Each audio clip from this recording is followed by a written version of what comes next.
Fakta soal ngorok yang gak banyak orang tahu. Ternyata ngorok bukan cuma dialami orang dewasa.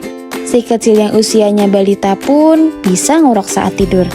Kondisi ini seringkali disebabkan oleh amandel yang bengkak, alergi, atau obesitas. Ngorok pada si kecil ini perlu diwaspadai, soalnya kalau dibiarkan berkepanjangan bisa ngefek ke pertumbuhan dan kecerdasan otak. Cara meredakan ngorok pada si kecil sebenarnya gampang loh. Cukup berikan madu gomandel secara rutin, ngorok bisa reda. Soalnya madu gomandel bukan madu biasa. Gomandel diproses secara higienis dan bahkan sudah teruji klinis oleh BPOM.